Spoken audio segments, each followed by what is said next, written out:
Olá, este é o segundo vídeo a respeito do capítulo 4 de Mateus sobre a tentação de Jesus, em que Jesus, após ser tentado, ao estar com fome, a fazer pão a partir das pedras, o diabo, o opositor, leva Jesus até o pináculo do templo. O que é pináculo? Pináculo é a parte mais alta do templo e tenta Jesus citando uma passagem do Salmo 91, que diz o seguinte: porque aos teus anjos ele mandou que te guardem em todos os teus caminhos, eles te sustentarão em tuas mãos para que não tropeces em alguma pedra. Então quer dizer, ele tenta Jesus no seguinte: olha, se você é o filho de Deus, salta daqui deste pináculo, salta daqui da parte mais alta do templo de Jerusalém, porque com certeza os anjos do Senhor irão amparar a sua queda, eles não deixarão que nada aconteça convosco, E aí o que Jesus responde para eles, citando também uma outra passagem que está em Deuteronômio 6, no Antigo Testamento da Lei de Deus, em que ele diz o seguinte,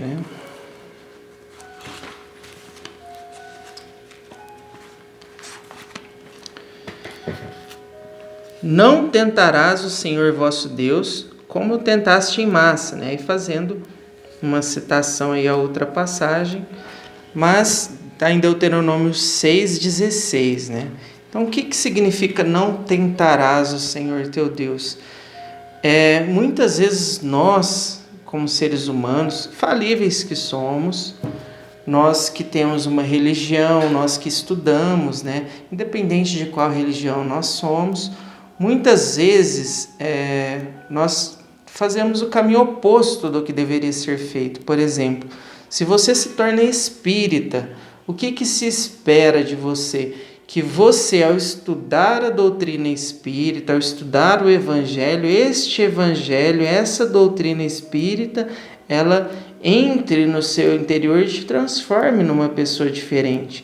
A doutrina vai te modificar para melhor, o evangelho de Jesus vai te modificar para melhor. Só que o que geralmente acontece quando uma pessoa entra numa religião? Ela leva as suas ideias, os seus vícios para a religião e ela quer modificar a religião, ou ela quer que a religião se enquadre a ela, para que ela não tenha necessidade de mudar. Então acaba invertendo os papéis. Se eu entro na religião, eu me adequo à religião para que a religião me transforme para melhor. Mas geralmente nós entramos na religião, quero que a religião se adeque a mim, para que eu não precise fazer as mudanças íntimas necessárias, para que eu não precise mudar o meu estilo de vida. Então isso sempre foi feito dessa forma. Por isso que Jesus criticava muito os doutores da lei, criticava muito aqueles que viviam a letra da religião, viviam os rituais exteriores, utilizavam passagens da lei em benefício próprio, ou para impor para as outras pessoas coisas difíceis de serem realizadas, a reforma íntima, a mudança interior, etc.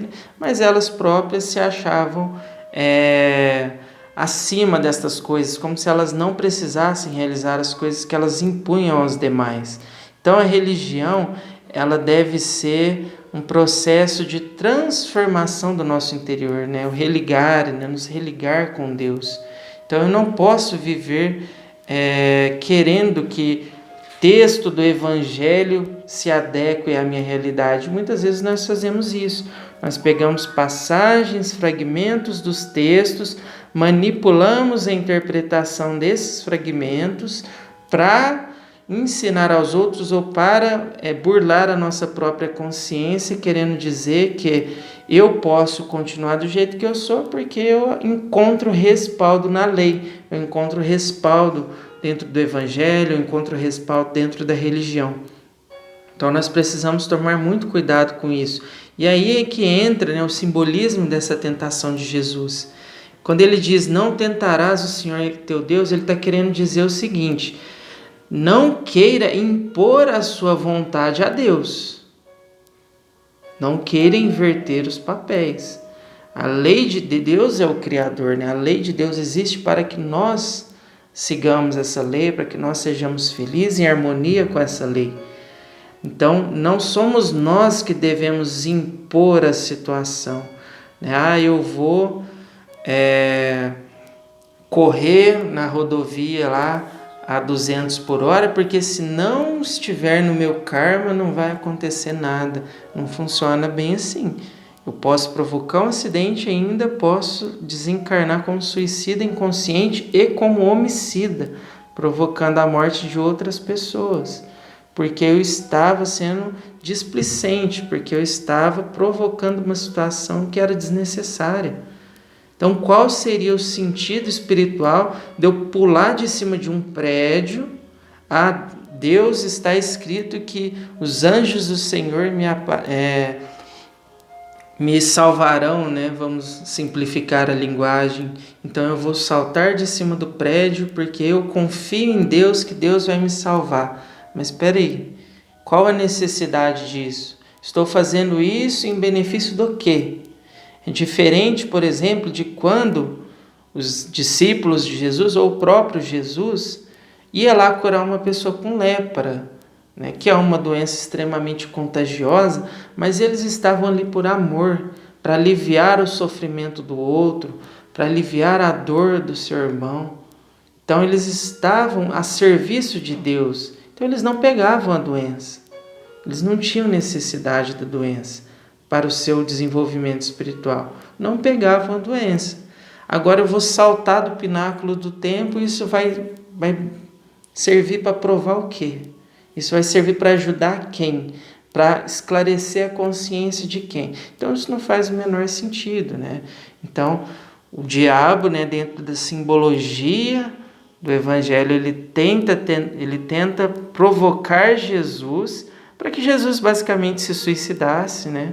Como se a confiança de Jesus em Deus se baseasse numa coisa tão tola quanto essa, numa infantilidade como essa. Então a nossa fé, ela deve ser uma fé como uma árvore, em que ela tem raízes no chão, mas que ela se projeta rumo ao infinito. Então nós temos que confiar em Deus, na providência de Deus, mas temos que também tomar os nossos cuidados materiais. Não podemos simplesmente ser levianos. Então, o céu te ajuda se você se ajudar. Então, eu fiquei doente, eu vou até o médico. Eu posso acreditar que Deus vai me curar.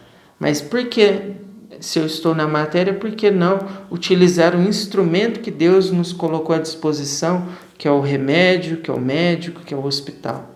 Por que eu vou simplesmente agir levianamente, ficar com uma doença que pode me fazer mal, pode depois talvez fazer mal aos meus familiares, sendo que Deus colocou os recursos à nossa disposição para nos auxiliar. Então essa é a lição que Jesus nos deixa, né, nessa segunda tentação, que é uma lição referente a que nós tenhamos fé em Deus, que nós confiemos na providência divina, mas que utilizemos a nossa razão, que não tentemos impor situações a Deus. Nós temos que nos tornar servidores de Deus, servidores fiéis do Senhor, fazendo a sua vontade, e aí Ele vai nos proteger durante o caminho. Sempre que nós estivermos dispostos a fazer o bem, ajudar o próximo, a proteção virá até nós. Agora, se eu quiser fazer coisas egoístas, no meu próprio benefício, ou para me mostrar para as outras pessoas, então, infelizmente, eu vou me distanciar da proteção divina, porque eu vou estar em desacordo com o propósito que Deus tem para nós, que é de trabalharmos em benefício do esclarecimento, da iluminação da nossa consciência e da consciência dos outros.